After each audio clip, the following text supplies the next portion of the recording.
It feels like we are watching evil villains in real time from like a superhero movie. And we're at the part where the superheroes keep getting beaten down and you think that they're not going to be able to get to the other side of it and they're about to die, but like they keep going, the superheroes keep working at it, but the villains are villaining. You're listening to Burnt, and this is episode number 9.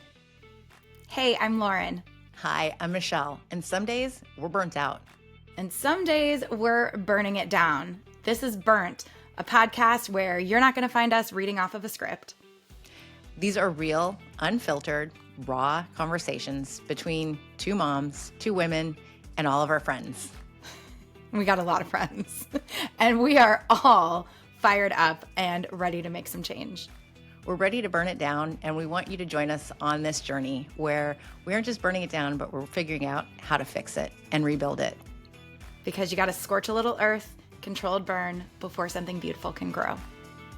Join us every week here for Burnt, wherever you enjoy listening to podcasts. Hey, friend. Hi, good morning. How are you? Very good. How are you? Good. I am enjoying on this Monday morning. There's a lot to be navigating, but right now, I'm feeling very fuck Kim Davis energy. And if our listeners don't know who Kim Davis is, SCOTUS declined to hear her case. Was she a registrar or a clerk? Mm-hmm. She refused to issue a marriage license to a same-sex couple and is taking it back to the Supreme Court. I think it bodes well for them because, like, in this climate, this is the climate when they would be able to do something like this and overturn Obergefell. But I don't know. What is your take? I was totally surprised. I got the alert and I immediately went, oh, thank God. Like, finally, because then the next alert was that they're going to take up the argument that election voting ballots that are received after Election Day wouldn't count. So important things. These are obviously very important things, stupid things when we have people going hungry and they're being kidnapped out of their daycares and whatnot. Let's talk about people loving people and whether or not the mail got delivered in time, even though we have a failing postal system.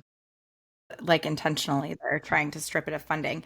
And I think that they're being pretty clear that they don't want it to be as easy for people to vote. So they're making it harder for citizens who are living abroad. And just generally mail-in ballots are like, they want it to be harder. Mm-hmm. And I think that says something. If you don't want people to vote, like, what does that say about your policies, about your confidence in your ability to not only win elections fairly, but also to govern effectively? And I think we're seeing the result of their ability to govern effectively or inability. Well, and then on that note, 77 pardons granted this morning in regards to the 2020 election. Are you kidding? I hadn't heard that yet. Yeah, including Giuliani and Mark Meadows. Great. Just like full blanket pardons. Nothing has been brought up, but they've been pardoned. Great. Yeah. It feels like we are watching evil villains in real time from like a superhero movie. And we're at the part where the superheroes keep getting beaten down and you think that they're not going to be able to get to the other side of it and they're about to die. But like, they keep going, the superheroes keep working at it, but the villains are villaining. And then we've got, I don't even know what we would call them. It's like the Robins of the Batman who lost their way and can't align with Batman and step out of line. I don't want to put Robin down because I don't believe that Robin floundered in his way, but we have 7 Dick Durbin and one independent who have floundered. Yeah, the superheroes are trying, and then you've got those who just can't stand up, who are like, let me just drag you all down too. My question for Dick Durbin, who's my senator, is he He's retiring. This is his legacy. Like, how are you going to go out? Are you going to go out like John McCain and drop a thumbs down in a dramatic moment and save the day? Or are you going to go out with the legacy of wheeling and dealing in a back room against your caucus when you are the minority whip and your entire role as the whip is to make sure that you're whipping votes and keeping people like what is the legacy you want to leave behind? And I am deeply frustrated with him. This is not the first time I've been frustrated with him. His phones um, don't even go to voicemail. It's like you get a voicemail and then it cuts off. It's so frustrating. And I had the opportunity to interview him over the summer, and I wanted to be harder on him than I was. So I never posted it because I felt like my inner people pleaser kind of came out in that moment. So I never posted the interview because it felt too soft, and it didn't ask I didn't ask him the questions I would have asked had I realized I had the opportunity because it was like one of those random moments where all of the politicians are sort of milling about, and I kind of grabbed him. I was like, "Hey, can I ask you a couple questions?" Hmm. And I was vague in my questions, and I didn't like his answers, and I didn't push back on him because it was like it's an old man, and I don't want to be. It's like, but really, like, what the fuck I are you think doing, you Durbin? just hit it. He's an old man. So, yay for retiring, you old man, but you have a job to do. What's your legacy? Yeah. And I feel like my whole like mantra is like we the people are helping our communities. I am so moved by how people are stepping up. Restaurants, food banks, neighbors, everybody's doing something. And I feel like we have said, stay toe the line, do not cave.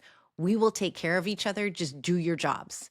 It's like when your spouse or partner goes on the road and you're like, go get your work done. I will manage the house. I will make sure the kids get to school.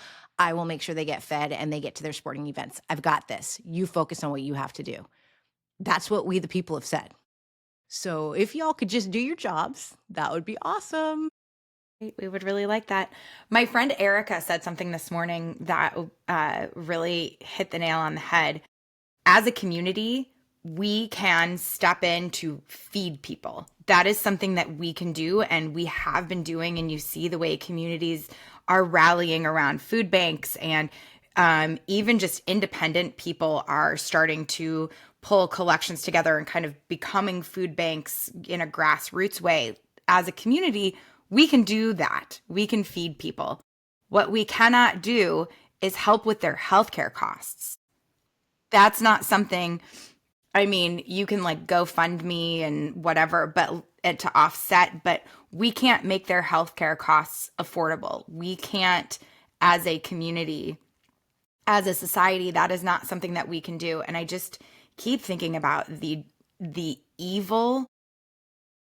It's just evil. There is no other way to put it. So there are two choices. It's either let people starve or make their healthcare completely inaccessible and unaffordable, and then everybody else is going to experience that unaffordability within healthcare. Those are the two choices that Republicans have given Democrats, and I understand that we don't want people to starve. Of course not.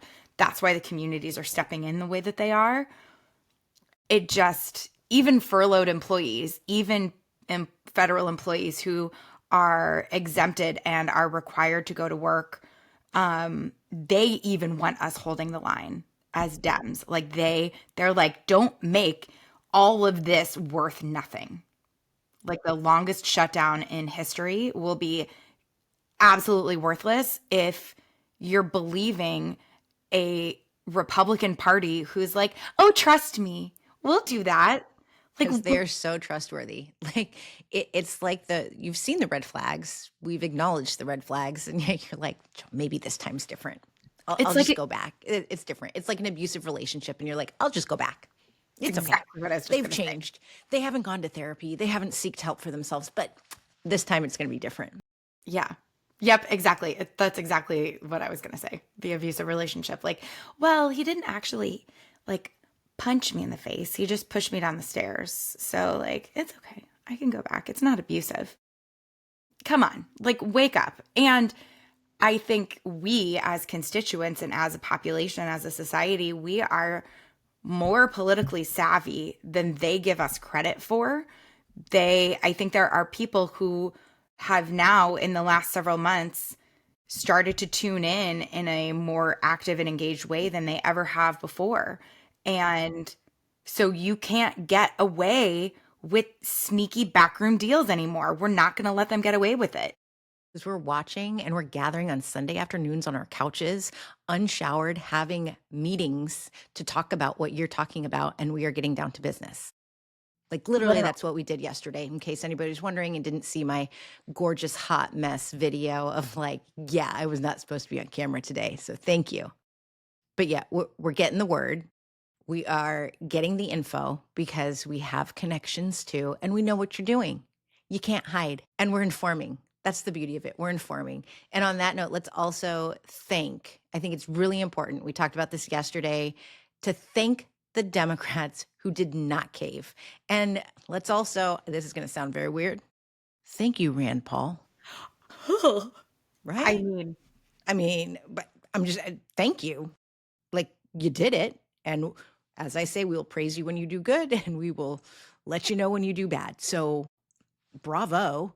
one of the things my therapist says is that we need to give positive reinforcement for the behavior that we are hoping to see Yes. or close approximates thereof.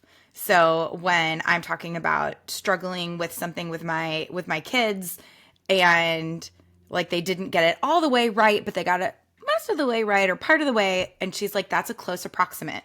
You need to still give them, instead of coming in with criticism and like, I wish you would do this differently, like come in with the positive reinforcement. So that's exactly what we need to be doing in this moment. You're exactly right. Thank And you, Rand Paul. yeah, thank you, Rand Paul. Thank you, all of the senders who did it. I went on this crazy last night threads, like any statement that was made by a sender that said, here's my statement, here's why I voted no. I was like, thank you, sender. Thank you, sender. I'm like, they're going to think I'm a bot because so I'm like, let me add your name. Thank you, thank you, thank you. And people need to see that and realize it and recognize it. And we have to say thank you. We have to let them know this is what we want. And by saying thank you, they get that message. And the people who voted in their with the Republicans and pulled their little sidebar, I don't know what we want to call it, but their sidebar situation to negotiate away from the caucus, they got ratioed so hard. Like if you look, I think Shaheen, her formal statement on Threads had like 800 likes and 7,000 comments or something insane. Yeah, I commented. Same with Fetterman. I was like, he was like, I put people over party. And I just went, no, you put yourself. And definitely like you just put yourself first. You don't even put your party first. You don't put the people first. You put yourself first in your fucking psychotic ways. He needs to go. The other week I saw him in like the underbelly of the Capitol, and the friends that I was with, we all had to kind of like choke it back. Like, we want to be invited back here. We don't want to get kicked out, but we have Oh, things I we'd don't like to say. see. Maybe it's a good thing I wasn't there because I would have just walked by and been like, you suck. You just suck. And I'll just move on. Like I wouldn't hit him or anything, but just let him know that I think you suck. Just like a side little like fuck you. Hmm. A friend of mine this summer, we were sitting in her backyard and she's like, you really need to be a little more brutal. You need to be like, fuck you, fuck you, fuck you, you're cool, fuck you. And that is very much the mood that I'm in. I I think that I'm getting a little I don't know, not jaded, but something is shifting within me and I haven't quite figured it out because I am also on I'm about ready to hand in my Swifty membership card. Oh, Yeah. So why? Do tell. Um, And on that note, I will just say that we watched the rerun, or we had DVR'd her interview on Jimmy Fallon. And I was like, thank God she doesn't sing the way she talks. Come at me all you want, but hearing the word like 100,000 times in under 90 seconds, I can't take it. oh, okay, I fair. can't take it. Fair, fair. My criticism is I've been riding with her a long time. I went to the Eras tour. I I get involved in decoding the messages. I love her music in a lot of ways. Um, but the fact that the Trump administration has now 3 times used her music in social media posts off And of her she's new not album. suing them. She's not suing them and she's not saying anything, and she is notoriously litigious. She has sued so many different people for using her music without permission. And also, I mean, she sued Olivia Rodrigo for saying she was inspired by Taylor Swift. And so, like, Taylor sued Olivia Rodrigo. And ironically, Olivia Rodrigo. She came out and said, don't use my music. Yeah. Exactly. So I'm feeling really frustrated that one of the things I loved about Taylor Swift was in Miss Americana. It's this documentary where she talks about how she feels the need, she needs to speak out about politics. And she goes through this whole process, and people are telling her not to, and she does it anyway. And I loved that. And I loved the way that she used her voice, and I have given her a lot of space in my own fandom experience to, okay, I'm not going to publicly criticize her. I'm not going to jump on all of the dialogue that's happening, dissecting the possible racism and political undertones of her music with this release. I'm just going to give that a beat. But it's the fact that she hasn't said anything about her music being used in 3 separate posts from the Trump administration, I find really repulsive. And I am really struggling with that. It's gross. Mm-hmm. Yeah. And like, what would be your reasoning to not speak out besides something with your boyfriend or your fiance? I don't know. Like, things shifted, I mean, the seems like. most nefarious thing that I can possibly think is that, I mean, I'm not saying that this is what she's done. I have no idea. But I'm like even hesitating to say it out loud. Um, People have to pay her to use her music, or she comes Mhm. after them. Oh, so maybe she's been paid. Has she been paid? And Well, if so, Argentina's been paid, so why not Taylor Swift? why the fuck would she accept that money? Like that I'm really struggling with that right now, and I welcome discourse about it. I mean, I'm definitely I have been a Swiftie. I like that. It's really, it feels sad. It feels very sad to, um, and I don't know if I'm projecting my own expectations onto her of how I think she should handle a situation.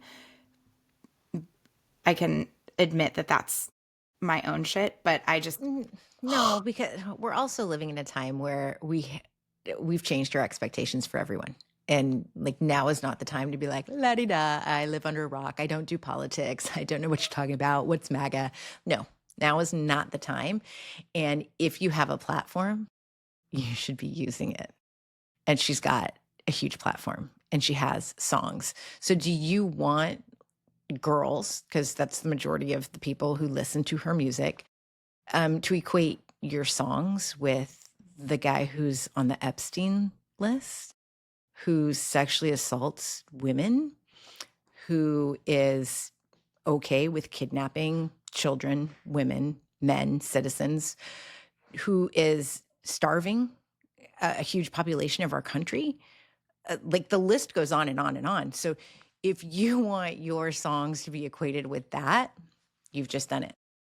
yes, Congratulations. it's so disappointing. It really is. Also, my apologies for anybody who is visually watching this. I've got my tea. I have a runny nose. I think we are entering cold season. And you've been traveling, so it's gross on airplanes. I'm sorry. I It's know. just so nasty. You're like, who's coughing back there? Because I've been it is. pumping the vitamin C. I'm just trying to do that and rest and hydrate. But yes, it's been a lot of travel lately. I've spent more time away from home than I have at home in the last 2, 3 weeks. But I'm looking forward to some quiet time. Although I'm going out on my little travel binge here. I'm going out with a bang to see Stevie Nicks. The day that this is going to air, I will be going that night to see Stevie Nicks. I'm very excited. Amazing. She's one of my bucket list performers. Love it. And I love her, even though she's not political. Like, I don't expect all politicians or all musicians and artists to be political. It's okay to not be political, but when part of your brand and part of your audience is has come to know you as using your voice for human rights and politics, and then you choose not to in this moment, I think that's where I'm having the problem with Taylor Swift. Hmm. So that was, and I'm sure people are going to come for me for this, but Well, sorry. give us the opposite. Let us know why we are wrong. Yeah, They absolutely. do anyway, so why not? Okay, speaking of people who let us know why we're wrong, one of the things I wanted to talk about, have you seen on TikTok? There is a woman who has been calling churches to do a social experiment.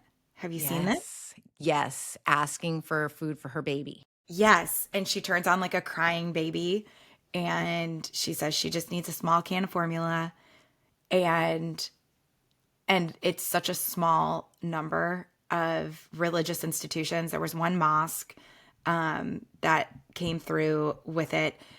But then I think like there was a MAGA church. There's a wide range of different churches who did step up, but it's a very small number. The last time I checked, it was like 8 out of 42 actually said that they would help. And now churches are getting defensive, and the ones who didn't help, they are now turning it into she set them up and she's attacking them. But Yeah. yet you didn't say yes. And like, so if those who say yes, does she then, I haven't watched the end part. Like, does she say, oh, no, I was just calling to test and see? I imagine she doesn't go and take the formula that she doesn't actually need, right? So, so you could have said yes, you wouldn't have been out anything regardless. I know that growing up, our church did and still does have like a food pantry. There's a pantry so that if someone walks in from the streets and says, I need food, they're like, cool, we got you. Here you go. And that's not just for people who go to that No, church, it's for anybody. no, that's for anyone who walks off the street. Yes. That's beautiful.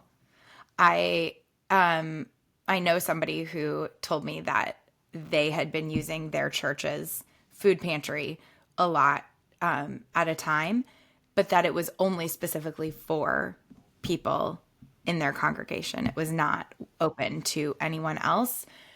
And that's where I feel like we get into issues because if you are supposed to, as a church, you're not collecting taxes because you are providing a public service and you are supporting communities in need. So, therefore, that's the argument for them to not be taxed.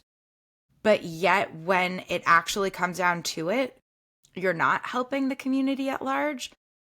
You're only helping certain people if they meet certain requirements, or if the requirement being, do you go to their church? Then they'll help you. It feels kind of like a really good microcosm of what is happening to the intersection of politics and the church, and the fact that we've lost the whole separation of church and state.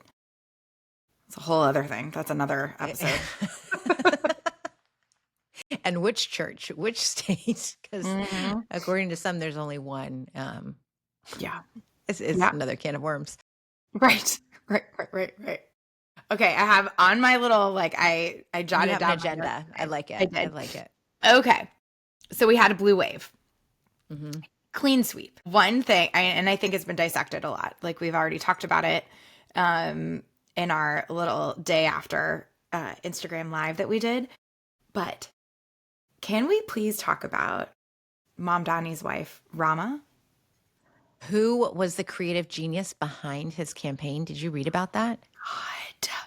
God, keep Yes. going. Because, Yes, yeah, I read that it was she thought, we need to do something with the name, and like she was this creative, and you can tell from how she dresses. They're like, mm, yes, yes, ma'am. hmm Um, she's that's like, where I was going to go with it. I I was look going at to her, go I'm to the like, fashion. just classy, put together, just I love it. Just the fitted, it's black, and it's just it was very like Jackie O kind of, that's how I saw it. I'm like, she's classy. And she is apparently behind the branding for his campaign.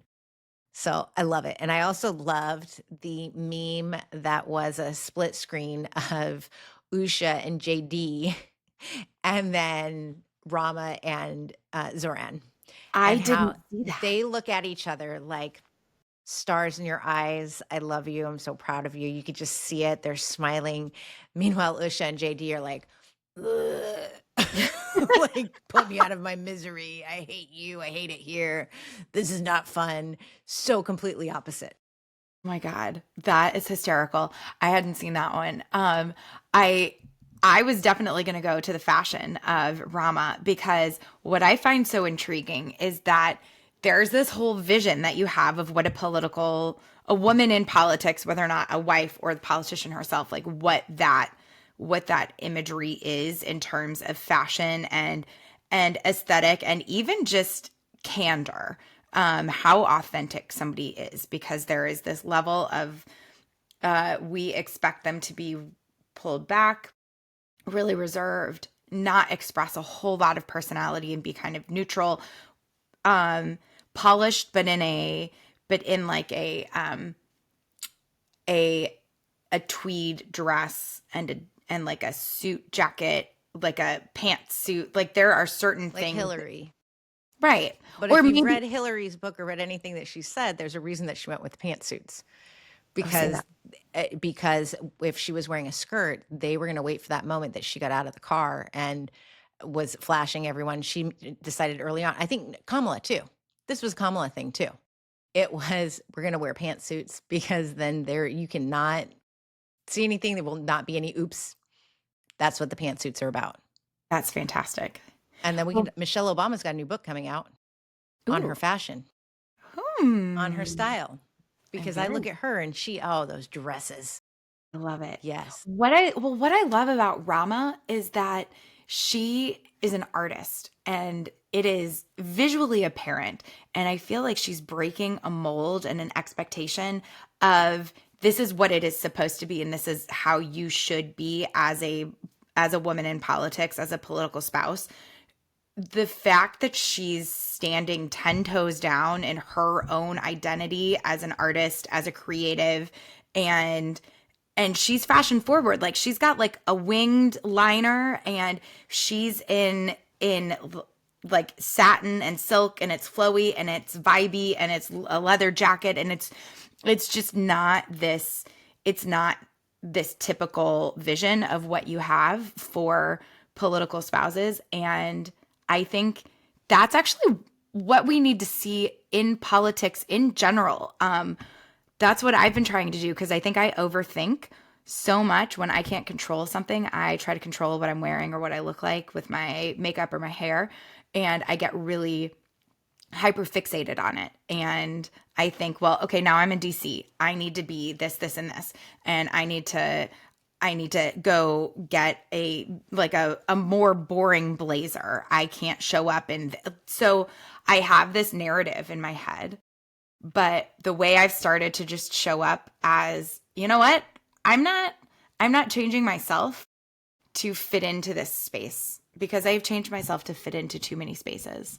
I am just going to be myself and find the place that makes the most sense for me within it. And I think that Rama is kind of, I think we're about to see a masterclass in how you retain your own identity and authenticity and aesthetic and own being an artist and being a creative and also be in the political space, and that those things can coexist. And I am so excited.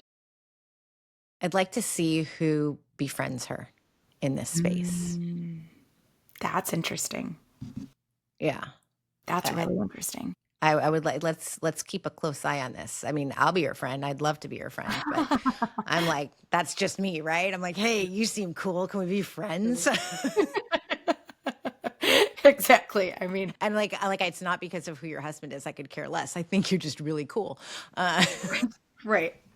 Right. I am definitely drawn to artists and and creatives. I find it I don't know, it something about that speaks to me in a way that I like being able to see things coexist. And maybe that's where my old career in event planning, it was absolutely encouraged and celebrated to be creative.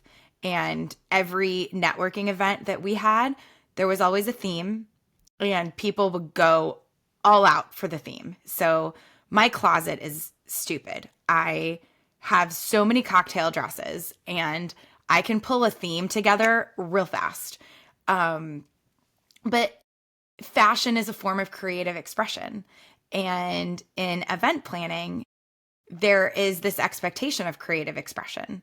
So I think being able to pull that into other elements of life and business and politics, these things can all, it doesn't have to like, creative expression doesn't have to just exist in this little box over here off to the side. Like it can exist everywhere. And even authenticity. I was thinking about one of the interviews I did with a representative where I have a clip where we sat down and I said, honestly, the only reason we're sitting down is my feet hurt. So I'm I am just starting to be so direct and authentic in every interaction, even if you're a senator, even if you're a representative, even if you're somebody who maybe I shouldn't be authentic with. I should be more polished or reserved. I just But at the I end of the don't day, they're just human beings. right. I And don't want to yes, do you the may dance. have a title in front of your name, super. And so you get the respect that comes with it. But it doesn't mean that we should change who we are. Of like, my feet really hurt because I've been walking up and down the halls of the freaking Capitol that's closed. And so I need to sit down and take a break.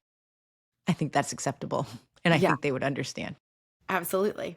And I think like the same thing is like, and I'm wearing a leather jacket today, and I'm wearing Adidas, and I'm wearing a like a shirt with tigers all over it. And I think I think starting to think differently about how we show up, not just for ourselves, but for each other. Because when we show up authentically, it gives the people next to us permission to show up authentically.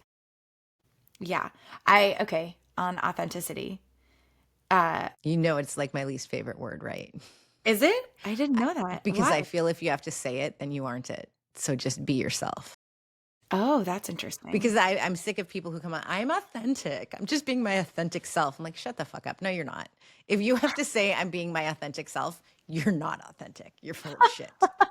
That is my belief. Okay, that's fair.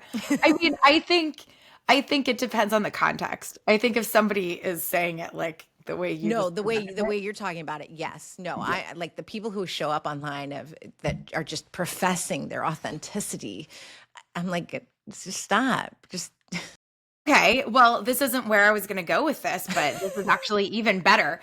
Ballerina Farm. Can we talk about her for a second? yes. And I want to say I didn't even know Ballerina Farm until like what Emily Amick brought it up. Emily in Oh, your phone. really? Yeah. Because this stuff doesn't come in. Apparently, I'm not like tradwife material, which is kind of hurtful because I do cook like 6 nights out of the week for my family. I clean my own house. So like, hello, Yeah. tradwife here. Not really. But it doesn't pop up in my feed.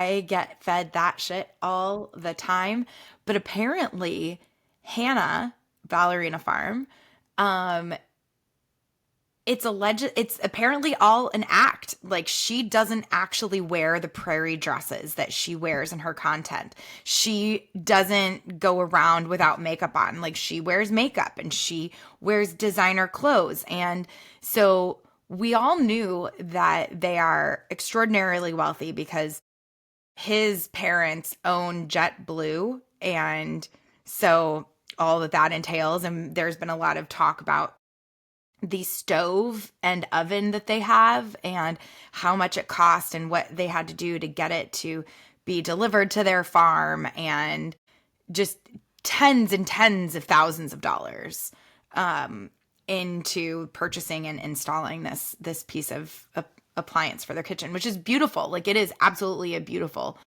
appliance, but it's still a kitchen appliance. But what I don't think we have talked about is it's all performative. Everything she's doing with the eggs and the like, I'm baking the things, like, she's probably doing some of that, but it's an act for the camera. And somebody just outed her on faking it recently, and that it's this character she's created. So even the people who are selling the trad wife lifestyle and aesthetic, they're not even authentic and living it. Like, it's all to manipulate people. Have you read Joe Piazza's Everyone is Lying to You? No, but it sounds accurate. Because then you would have been like, yeah, that tracks. It's a murder mystery, but it's all about the trad wife influencers and how fake as fuck it is. And there's the one main character who is like basically Ballerina Farm. And I don't want to like give the book away, but I'll tell you, the other main character is like trying to help her and is worried about her and goes to her house. And when she gets in there, the house is just like on Instagram. It's absolutely perfect. And she's wondering, like, where are all of her 6 kids? Like, where are their toys? Where is this? Finds a door, and it goes into the real house where it's a chaotic shit show mess. And that's where they actually live. And there's a second house that is like the set. And twice a week, the nannies come in and the teachers come in, they take the kids and then they dress them alike and they do all of the filming of the content. And I she did mean, some deep dives following and stalking trad wife stuff so she could learn this influencer business. So, that yeah. doesn't sound shocking hmm at all. Read the Whew. book. It's good. It's good. All And right. I interviewed her too. So if you want to just listen to it all, Okay. go do that or read the damn book, either one. But I yeah. need I will add that to my list. I'm almost done with the latest Taylor Jenkins Reid book, Atmosphere. I Oh, am I've seen that online. hmm Yeah, I that's one of my my book club. We our book club, we've kind of taken a pause while everything is super chaotic with schedules. So that's the one that but somebody recommended in the book club, we haven't read it yet. Everything is tuberculosis. Oh, I haven't. And That just sounds horrible. just the title is like, maybe we need to wait until Yeah, and see, for my book club, I was like, all right, we are going rom-com spicy. And so I'm reading Megan Quinn's, didn't realize it was 500 pages when I picked it. How My Neighbor Stole Christmas. And then the next one is The Christmas Orphans Club. But it's not like about orphans, it's about grown adults who have like nobody to go it Christmas was with. like, how did we get Yeah. to rom-com spicy and orphans all in one? No, they're spicy rom-coms. So yeah, I was don't let the totally orphan part misguide you. Yeah. I was picturing it's like Annie Yeah. and who's the who's the orphanage, the woman who what's the character's name? Um she's in the bathtub with the gin. What is her name? The woman who runs the orphanage. I was Oh, picturing I that, don't like, remember. she's the spicy rom-com of your book. Like, it's like Yeah. some sort of No, unhinged. No. no. Hey, but that's some content. If anybody wants to write that book, that would be really weird. I like that we went from ballerina tradwife farm to ballerina farm tradwife to spicy rom-coms and then holiday. And what are we reading for book club? Because that's real life, y'all. We are unscripted, as we say at the beginning of every episode. Absolutely unscripted. Um, yeah, I need to kind of regroup on my books. I feel like I'm finally starting to settle down. I have finished my last nonprofit event for the year. I don't have any other events on my calendar. I don't have any travel scheduled after I get back. So I feel like now I can finally do a couple of things. One, get my life together and catch up on laundry because my God, the laundry is just impossible. And um I just there's all sorts of random housekeeping things I want to do. Like I want to do you ever do laundry stripping? What does that mean? It's my favorite thing. I it's so good. It's so satisfying. But not in a spicy way with the laundry. It's starting to sound very JD Vance and a couch. We're off our rails. Just rubbing my hair. Right. It's when you take sheets, or I like to take all of the covers off of my upholstery off my sofas, and you can do pillows, you can do anything, and you soak it in a big bathtub, and you mix OxyClean, borax, and there's a third ingredient. I can't remember, but if you Google laundry stripping, it's all in there. And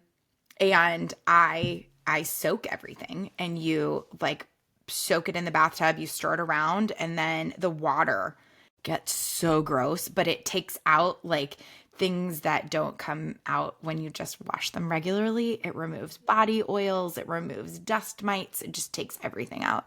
And so I will do a 48-hour laundry stripping cycle, and it is so satisfying. So I would like to do that. Um, while I catch up on my laundry. But then I also want to dial in on my content and on my presence online and start to think about what this looks like in terms of a career, because this feels like a career shift for me. It doesn't feel like a hobby, and I'm still planning weddings. Like this is a pretty hard pivot. So I want to start figuring out how to kind of double down on that. Interesting question. Yeah. Yeah. Yeah. Yeah, because we got to get paid. No. Mm-mm. Nope. And there's money out there, and we know it is out there. Yep. Haven't figured that out yet. But maybe we'll find it. 2026, we'll figure out the money. Right. Right. I New have Year's some goals. I have some thoughts and some ideas. And one way that content creators do earn money, this was not planned, but I should give her a shout out, is sometimes people will create merch because all of the content you're not getting paid for, but you can make a little bit of money with merch. And so this is merch that I got from my friend Marriage and Martinis. So if you Yes. need a cute coffee mug with a unicorn farting out a rainbow that says haters gonna hate, head on over to Marriage and Martinis because I It's like their. Danielle, right? Yeah, Danielle. Yeah. Yes. Yep. You got to remember the names that go with the account names. And I feel like if you know their real names, then you actually are like up leveled, right? Yeah. Yeah, Like exactly. I know who you actually are. Yeah. And I never know if like some people want their name to be private or if they want it to be public. I never Oh, I think know. it's in her bio. Yeah. Like Yeah. for her, yes. But like Yes. sometimes other people, I'm like, I don't know if Yeah. Mrs. Frazzled, I don't think you want people to know your name. Like, But so, I know your names.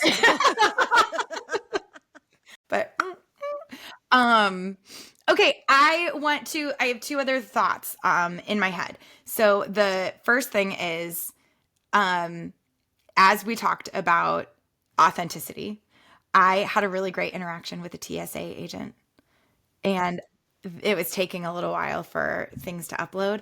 And I was like, "How you holding up? Thank you for being here." And it was a guy, and I swear to God he almost started crying at O'Hare. He was like, "Nobody's asked me that. Thank Wow. you. It's actually been really hard." And I was like, "We appreciate you being here." It was really powerful. Isn't it amazing? It's the smallest gesture, and yet so often it doesn't happen. I do this with my therapist. I'm always like, "Well, how are you doing?" She's like, "You're one of the few who asks." Like, well, if you're not doing good, then I'm probably not going to be doing good either. Like, if you're not good, I'm not good. That's just the way this relationship works. Right. But Right. just taking that moment and saying, how are you? Especially when we know that there's a struggle going on. Like, oftentimes we don't know what's going on behind closed doors, but we all know that TSA agents are not getting paid. It's been a month and these people are showing up. Hmm. And we Exactly. give them that's another crappy job because there's some, and let's be honest, there's some crappy agents out there too. You're just like, shut up, I know how to do this. Like, stop being so mean and barking at us all. Right. But Right. then there are some nice ones too. Well, and I think we had like that goes to like thinking about whatever anybody's struggling with. Like maybe they're mad and they're pissed that they're there because they can't pay their bills or they have a sick parent or maybe like I always try to think about like what somebody else is going through and as empathetic people like that is really they can get really heavy to carry. So somebody just told me yesterday that I need to get a secretary to help me stay on top of my texts and my DMs because I've gotten so bad at it. But it's so overwhelming. Like right now, my texts are, let's see, how many texts do I have? 64 texts, 283 signal messages, and we're not even going to look at Instagram because that's just, whew. Um, it's overwhelming because like I don't want to just like rattle off a short response. I want to be thoughtful. Okay, but one other thing I wanted to bring up while we're here together is so this shutdown has been really hard on a lot of people, and for myriad reasons, which we've talked about in a lot of different contexts. But I want to give a shout out to the staffers who are schlepping around the hill, following their principal around, like doing the thing that they need to do, communicating even on Sundays, even Hmm. after hours with us to try to make sure that we're not spreading misinformation to answer our questions. Um, I just, I'm not going to name them because again, I don't know who wants to be private and who wants to be public, but you know who you are and we appreciate you. If So, you're in our signal chats, you know that we're talking about you. right, right. They keep showing up and I think it's a thankless job and I want And to make let's also sure. mention that a lot of them are young people. I Yes. feel like that's really important too because it's truly a public service job and they're communicating and doing it so well. Absolutely.